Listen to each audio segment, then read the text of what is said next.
14મો સ્નેહ મિલન સમારોહમાં આપ સર્વ પરિવાર એક પરિવાર થઈને ઉપસ્થિત છે, ત્યારે અહીંયા મંચ પર બેઠેલા તમામ વડીલો અને મહિલાઓને અને મારી પ્રિય એવી વડીલ કમિટીઓ, વહાલી પ્રિય કમિટી અને જે કંઈ બધા વડીલો છે એને આ રાજુ મોરડિયાના વંદન, અભિનંદન.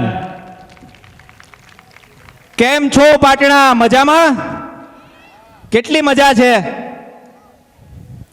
સ્નેહ મિલન સમારોહ એટલે શું? મને વિષય આપવામાં આવ્યો કે સ્નેહ મિલન સમારોહ એટલે શું. તો યાદ રાખજો, મન ખોલીને દિમાગની લાઈટ ખુલ્લી રાખીને આજે સાંભળી લેજો કે સ્નેહ મિલન સમારોહ એટલે શું. દર વર્ષે આવતો પાટણા ગામનો આ સ્નેહ મિલન સમારોહ આપણે શું કામ કરીએ છીએ? પાટણા ગામ આપણી બધાની જન્મભૂમિ હતી. પાટણા ગામની આ જન્મભૂમિ આપણે બધા અહીંયા આવી સુરતને આપણી કર્મભૂમિ બનાવી. ત્યારે બુદ્ધિના આધારે, મહેનતના આધારે, લોકોના સહકારના આધારે, પોતાની તાકાતના આધારે જેને જેટલી આવડત, જેની જેવી કેપેસિટી પ્રમાણે સુરતમાં આવીને બધાએ અહીંયા રૂપિયા બનાવ્યા. ત્યારે ઘણા વર્ષો પહેલાં આપણા ગામના મનસુખભાઈ છગનભાઈ કાકડિયાને વિચાર આવ્યો કે આપણે બધા એક વખત માટે ભેગા થઈએ, વર્ષમાં એક વખત બધા ભેગા થઈ અને કંઈક સંગઠન જેવું કરીએ. ત્યારે આપણા વડીલ શ્રી વલ્લભભાઈ લાલજીભાઈ કાકડિયાએ 2007માં એક સમારોહ રૂપી બીજનું વાવેતર કર્યું. હવે આ બીજનું વાવેતર થઈ ગયું એટલે એ બીજમાં ફણગા ફૂટ્યા. ફણગા ફૂટ્યા એટલે ધીરે ધીરે એ બીજ જે છે એ છોડમાં રૂપાંતર થયું. હવે આ છોડ, બીજમાંથી છોડ થયો એટલે છોડ બનાવવા માટે, છોડ થયો એટલે એને પાણીની જરૂર પડી. હવે પાણીના બીજ રૂપે પાણીનું દાન આપવા માટે આપણા ગગજી દાદા, ભીમજી કાકા, પ્રવીણભાઈ દિયોરા અને મિતેશભાઈ મોરડિયા જેવાઓએ આ પાણી યાને કે દાન રૂપી પાણી આપીને આ છોડ મોટો કર્યો. એટલે મિત્રો આ વાત જે કરી રહ્યો છું, આ સમારોહની વાત કરી રહ્યો છું.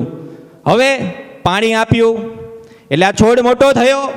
છોડ મોટો થયો એટલે એને ખાતરની જરૂર પડી. ખાતર નાખવા માટે, ખાતર યાને કે દાન રૂપી ખાતર નાખવા માટે આપણે ગગજી બાબા અને ઘણા બધા એવા દાનવીરો જે ખાતર રૂપી દાન નાખ્યું અને ધીરે ધીરે એ છોડ આગળ વધ્યો. હવે છોડ આગળ વધ્યો એટલે વળી પાછી પાણીની જરૂર પડી. એમાં રવજી કાકા, ભીમજીભાઈ, રાજુભાઈ કાકડિયા એવા ઘણા બધા દાનવીરોએ, શૂરવીરોએ એ પાણી નાખી અને એ છોડને મોટો કર્યો. હવે મિત્રો વાત છે આ છોડની, વૃક્ષ રૂપે આ સમારોહની વાત કરી રહ્યો છું. હવે આ છોડ નાનો હતો ત્યારથી મોટો થયો ને, ત્યાં સુધીમાં ઘણી વખત માટે આ છોડને ખામણા બનાવવાની જરૂર પડી. આ છોડને માવજતની જરૂર પડી. આ છોડને ટેકો આપવાની જરૂર પડી. પહેલાં 1 વર્ષથી લઈને 14 વર્ષ સુધી આ છોડ ઘણી બધી વખત હલતો હશે, ઘણી બધી વખત માવજતની જરૂર પડતી હશે. ત્યારે આપણા ગામના નિષ્ઠાવાન એવા વડીલ શ્રી જેપી દાદા, ગણેશ દાદા ગાબાણી, માવજી કાકા કાકડિયા જેવાઓ લોકોએ આ છોડને વૃક્ષ બનાવવાનું કામ કર્યું. એટલે આ સમારોપી વૃક્ષની વાત કરી રહ્યો છું. મિત્રો આ સમારોહ રૂપી વૃક્ષની વાત કરી રહ્યો છું. આ લોકોએ ઘટાદાર એક વૃક્ષ બનાવ્યું. વૃક્ષ બન્યું એટલે ઘટાદાર થયું. હવે એમાં સારા ફળ કેવી રીતે આવે, વધારે ફળ કેવી રીતે આવે, એની માટે પાછી એક નવી ટીમની રચના થઈ. આજે ટીમની નવી રચના થઈ એની અંદર નવા વડીલો અને યુવાનોને લેવામાં આવ્યા. તો આ વડીલ રૂપી કરશનભાઈ કાકડિયા, ચંદુભાઈ કાકડિયા, પ્રવીણભાઈ કાકડિયા, અરવિંદભાઈ કાકડિયા, રાજુભાઈ કાકડિયા, વિજયભાઈ કાકડિયા જેવા 110થી પણ વધારે યુવાનો આ વૃક્ષની અંદર ફળ વધારે કેમ આવશે અને સારા કેમ આવશે એની તૈયારી થઈ અને 108થી પણ વધારે જે તમને આજુબાજુમાં વ્હાઇટ ટી શર્ટવાળા દેખાય છે ને એ 108 જણની વાત કરી રહ્યો છું મિત્રો. તો આ 108થી પણ વધારે વ્હાઇટ ટી શર્ટવાળા છે ને એ છે આ સમારોહની તાકાત, એ છે આ સંગઠનની તાકાત. એટલે મિત્રો એક વખત માટે એ લોકોને જાનદાર, જોરદાર અને શાનદાર તાળીઓથી વધાવીશું. કારણ આ ફળની જે વાત કરી રહ્યો છું ને એ કદાચ હું પરિવારોના ફળ આપવા માટે આ જે ફળ આવવાના છે ને સ્નેહ મિલન સમારોહ રૂપી જે ફળ આપવાના છે ને માધવીબેન, એ ફળ આપણે બધા પરિવારોને આપવાના છે. તમે વિચાર કરજો કે ફળ શું આવવાના છે, એ આ બધા સ્નેહ મિલન રૂપી આપણે પરિવારને આપવાના છે. એ પહેલા મને આજના દાતાની કંઈક વાત યાદ આવે છે. આજના દાતા જે છે ખીમજીભાઈ ગાબાણી, એને આ વર્ષે મેં ફોન કર્યો, ખીમજીભાઈ તમારે આ વર્ષના દાતા બનવાનું છે. મને કે કંઈ વાંધો નહીં, હું દાતા જરૂર બની જઈશ, પરંતુ મારી એક શરત છે. મેં કીધું બોલો ખીમજીભાઈ શું શરત છે? ત્યારે એ કહેતા હતા, એના વિચારની વાત હું કરું છું. એને કીધું રાજુભાઈ સ્નેહ મિલન સમારોહ રાખો, બધાને જમાડો, પણ મારી શરત એ છે કે તમે તમારા સમજો કે તમે રાજુભાઈ તમારા પરિવારોને અને મિત્રોને લઈને કોઈ ફાર્મમાં જમવા લઈ જાઓ, ત્યારે તમને કોઈ સ્ટેજ ઉપર બોલાવીને સન્માન કરે. મેં કીધું ના, એવું તો ક્યારેય ન બને. તો બસ જોજો મિત્રો, કાન ખોલીને સાંભળજો ખીમજીભાઈની વાત.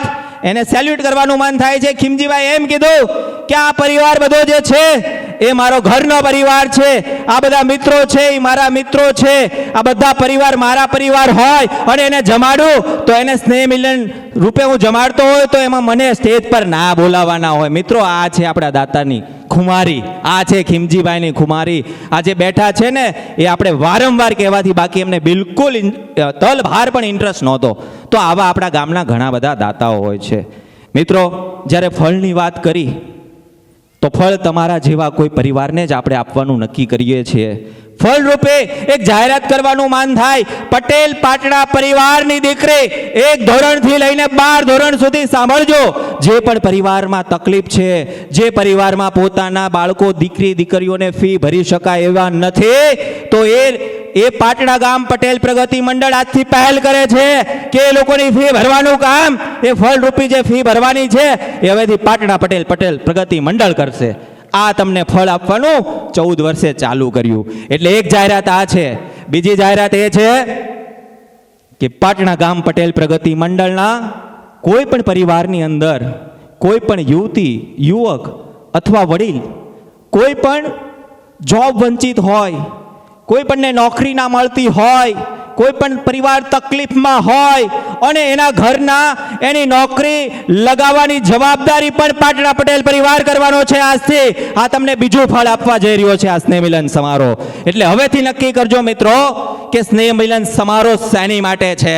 દર વખતે વર્ષમાં આપણે એક વખત ભેગા થઈએ છીએ, એ શેની માટે થઈએ છીએ. મિત્રો આ વાત છે. આ સ્નેહ મિલન સમારોહની અંદર તમે બધા દર વર્ષે આવજો, એની માટે વેલકમ છે. હવે આ દર વર્ષનો સ્નેહ મિલન સમારોહ તમારે 3 કલાકનું મૂવી જોઈ કે પિક્ચર જુઓ એવી રીતે માણવાનો છે.